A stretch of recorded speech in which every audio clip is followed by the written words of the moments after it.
네, 그럼 저희는 오늘 신문에 나온 이슈들도 좀 짚어봐야겠죠? 소연 아나운서 준비해주신 내용 소개해주시죠. 네, 신문에서 발췌한 기사를 전해드리는 뉴스 브리핑 시간입니다. 오늘도 4가지 소식 준비했는데요. 먼저 첫 번째 소식부터 보시죠. 도널드 트럼프 미국 대통령이 한국 시간으로 8일 새벽 1시부터 상호 관세의 세율이 적힌 서한을 순차적으로 무역 상대국들에 보내겠다고 밝혔습니다. 그는 오는 9일까지 통상 상대국들의 대미 수출품 관세율이 적힌 서한을 보내거나 협상 타결을 보는 것으로 무역 협상을 마무리하겠다고 덧붙였습니다. 트럼프 대통령은 현지 시간 6일 소셜미디어 트루스 소셜을 통해 나는 전 세계 다양한 국가에 대한 미국의 관세 서한 또는 합의 결과가 7일 월요일 낮 12시를 시작으로 전달될 것을 발표하게 돼 기쁘다라고 밝혔습니다. 이는 상호 관세 유예 시한을 이틀 앞두고 주요 협상 상대국들에 대한 압박 수위를 끌어올리려는 전략입니다. 미국 측 요구안을 받아들이지 않으면 높은 관세율을 일방적으로 정해 통보하겠다는 으름장입니다. 미국의 무역 협상을 이끄는 스콧 베선트 재무장관은 협상 진전이 없는 국가들의 유예해온 상호 관세를 8월 1일부터 부과하겠다는 입장을 재확인했습니다. 그는 CNN과의 인터뷰에서 트럼프 대통령은 교역 파트너 일부에게 협상을 진전시키지 않으면 8월 1일에 다시 4월 2일 관세 수준으로 되돌아갈 것이라는 내용의 서한을 보낼 것이라고 말했다고 강조했습니다.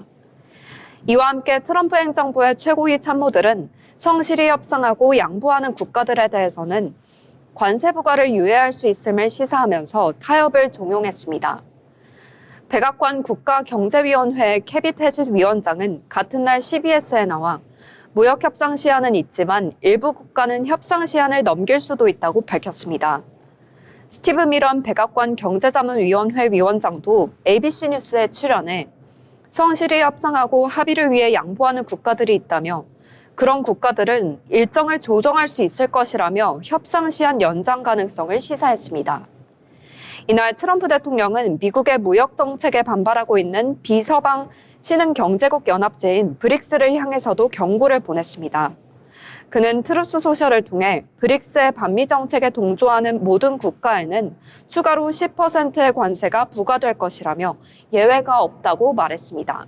이어서 다음 소식입니다. 러시아, 중국 등 비서방 신흥국 연합체인 브릭스가 미국의 대이란 군사 행위와 관세 정책을 전면 비판하고 나서다 도널드 트럼프 미국 대통령은 반미 정책에 동조하는 브릭스 국가에 10% 추가 관세를 부과하겠다고 경고했습니다. 현지 시간 6일에서 7일 브라질에서 열린 제17차 브릭스 정상회의에서 11개 회원국은 공동선언문을 채택하고 이란 핵시설에 대한 군사공격을 평화적 핵시설을 향한 공격으로 규정하며 강하게 규탄했습니다. 선언문은 특정 국가를 언급하지 않았지만 외신은 트럼프 행정부의 대이란 공습을 겨냥한 것으로 해석했습니다. 또 브릭스는 무차별 관세 인상이 세계 무역 질서를 위협하고 있다고 지적했습니다.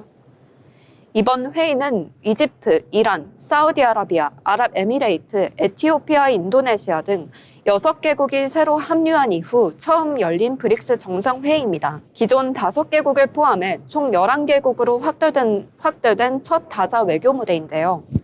시진핑 중국 국가주석은 집권 이후 처음으로 브릭스 정상회의에 불참했고 국제형사재판소 체포대상에 오른 블라디미르 푸틴 러시아 대통령은 영상연설로 대신했습니다. 푸틴 대통령은 영상연설에서 브릭스 국가들이 자국 통화를 기반으로 한 무역과 금융 협력을 강화해 타해달러 기조를 확대해야 한다고 강조했습니다. 개최국 브라질 대통령도 브릭스가 다자주의 개혁에 앞장서야 한다고 밝혔습니다. 브릭스는 이번 회의에서 자체개발은행인 신개발은행을 활용해 금융을 활성화하는 방안도 논의했습니다. 트럼프 대통령은 이날 트루스 소셜에서 브릭스의 반미 정책에 동조하는 국가에는 추가로 10% 관세가 부과된다고 강조했습니다. 계속해서 다음 소식입니다. 현지 시간 7일 스콧 베선트 미국 재무장관이 앞으로 48시간 이내에 여러 무역 합의 관련 발표를 할 것이라고 밝혔습니다. 베선트 장관은 이날 CNBC와의 인터뷰에서 무역 협상과 관련해 많은 사람이 입장을 바꿨다. 그래서 어젯밤 내 이메일 계정은 많은 새로운 제안으로 가득 찼다면서 이같이 말했습니다. 그러면서 그는 앞으로 며칠간 매우 바쁜 일정이 될 것이라고 덧붙였습니다. 도널드 트럼프 행정부의 상호관세 유예 기간은 오는 8일까지로 트럼프 대통령은 유예 시한 전에 몇몇 국가와의 무역 협상 타결이 발표될 것이라고 밝혀왔습니다. 특히 트럼프 대통령은 협상이 타결되지 않으면 미국이 일방적으로 정한 관세율이 명시된 서한을 미 동부 시간으로 7일 정오부터 발송하겠다면서 무역 상대국의 양보와 빠른 합의를 종용해왔습니다. 베선트 장관은 이 서한의 내용에 대해 이는 단지 미국과 무역을 원하는 것에 감사하다. 우리는 여러분을 무역 파트너로서 환영한다. 여러분이 돌아와서 협상하고 싶지 않다면 관세율은 여기 있다는 내용이라고 설명했습니다. 네, 이어서 마지막 소식입니다. 도널드 트럼프 미국 대통령의 관세 압박에 대응하기 위해 가까워지는 듯했던 유럽과 중국이 다시 무역 갈등을 빚고 있습니다. 유럽연합이 지난해 중국의 전기차 보조금을 문제 삼아 최고 45.3%의 고유 관세를 부과하면서 무역 갈등이 시작됐습니다. 중국 상무부는 지난해 유럽연합산 브랜디에 대해 반덤핑 조사를 시작하며 맞대응했습니다. 이달 4일 유럽연합산 브랜디에 최종 관세를 부과한다고 발표했습니다. 향후 5년간 27.7%에서 34.9%의 반덤핑 관세를 적용하기로 했습니다. 중국은 유럽연합산 농산물의 압박도 이어갔습니다. 지난달 유럽연합산 돼지고기를 겨냥해 착수한 반덤핑 조사 기한을 올해 12월까지로 연장하기로 했습니다. 아직 돼지고기에 추가 관세를 부과하지 않았습니다. 양측 갈등은 최근 무역 협력 논의와 다른 모습입니다. 올해 들어 미국발 관세 전쟁을 계기로 양측은 밀착 행보를 보였습니다. 시진핑 중국 국가주석은 4월 방증한 페드로 산체스 스페인 총리에게 중국과 유럽연합이 힘을 합쳐 일방적 괴롭힘을 막아내야 한다고 강조했습니다. 중국은 5월 유럽의회 의원에게 내린 제재를 4년 만에 해제했습니다. 유럽의회도 4월 중국 대상 제재를 해제하는 논의가 최종 단계에 접어들었다고 밝혔습니다. 하지만 무역 분야에서 양국 간 근본적인 견해차는 좁혀지지 않았습니다. 유럽연합의 대중국 무역 적자 규모가 커지고 있어서인데요. 지난해 유럽연합의 대중국 상품 무역 수지는 3,045억 유로 규모 적자를 기록했습니다. 4년 전보다 적자가 67% 줄었습니다. 양측은 비관세 무역 보복도 주고받았습니다.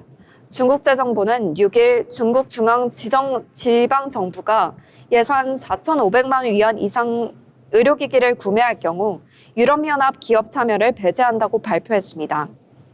또 중국 정부 조달에 참여하는 비유럽연합 기업은 유럽연합으로부터 수출한 의료기기 비중이 중국과 계약한 총액의 50%를 넘지 않아야 한다고 밝혔습니다. 유럽연합은 지난달 500만 유로를 넘는 의료기기를 공공 조달할 때 중국 기업의 입찰 참여를 금지하고 공공조달 낙찰 기업의 중국산 구성품 비율을 50% 미만으로 제한했습니다. 최근 유럽연합은 중국의 히토류 수출 통제까지 포함해 중국과 무역 협상을 이어왔습니다.